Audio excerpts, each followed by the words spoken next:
Hey, I'm Brian Russell. This is Walking and Talking Spirituality. Thanks for taking a walk with me this morning. I had my birthday this week, so I was reading one of my favorite books.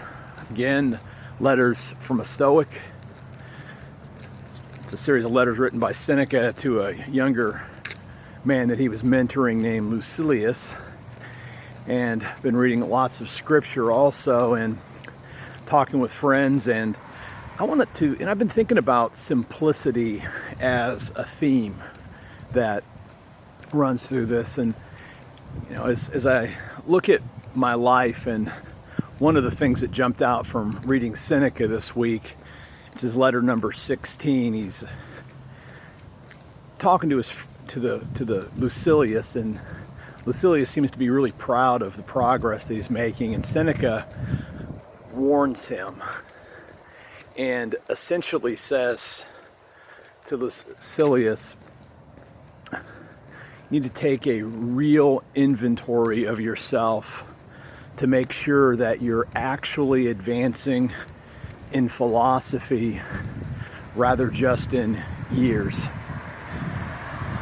I love that letter to read, especially on my birthday as I've gotten older. Have I really advanced in philosophy, or what I would say, have I really advanced in a deep dive spirituality, or am I just getting older? Another thing in the very next letter, number 17, or actually it's letter 18, Seneca talks about how important it is to do what they call sort of fear setting, or denying yourself certain things just so that you don't get too attached to the world. And there's a really deep spiritual principle there that runs through Christianity too, and it's the principle of simplicity. So like Seneca advised Lucilius that he should, and Seneca was very, very successful and very wealthy in the Roman Empire, and I presume Lucilius was too. So he basically tells Lucilius that at least one time a month he should put on the worst clothes that he owns, and he means bad clothes, and eat stale bread. And when you're doing that, so spending some time every week kind of intentionally living in poverty, you're supposed to say, is this the thing that I feared?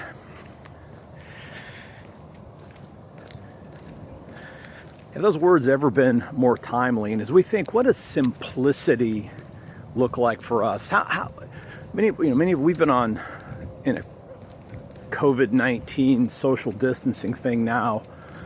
It's coming on 6 weeks, and this has been a time where things have been stripped down. And again, and I'm in no way minimizing the hardships that many families are going through with a loss of income, and I've been in that circumstance in different times, especially back in the 08, 09, 10 times when went through the most difficult spell in my own life. But when you're faced with really harsh realities, one of the amazing things that can come out of this from a spiritual perspective is to embrace simplicity. What is it that I really need? Many of us have figured out that we really, at least for right now, we don't need our automobiles. Gas prices have plummeted because of that. Most of us haven't eaten out for weeks, and again, looking forward to actually sitting down in a restaurant, but in some level that just becomes a luxury. I mean, we're surrounded with all kinds of stuff, all kinds of clothes, and if you're just on Zoom, you just need a nice shirt, right? You wear shorts or whatever else. So what is it that we really need? Because here's the spiritual principle. When we allow our lives to become filled with clutter, it makes it difficult for us to stay focused on what the true goal really is. I know it's really difficult for many, many people right now, but one of the things that can happen as we reemerge and move into a new normal is just to essentially have our lives stripped down, take a real reckoning of them. What is it that I really need in my life versus what do I really want? And when we focus and simplify our lives, we can get back to those core piece. And I still think of the Keith Green song. My one and only goal is image in my soul. Let us grow into persons who can be the hands, the feet, and the mouthpieces of Jesus.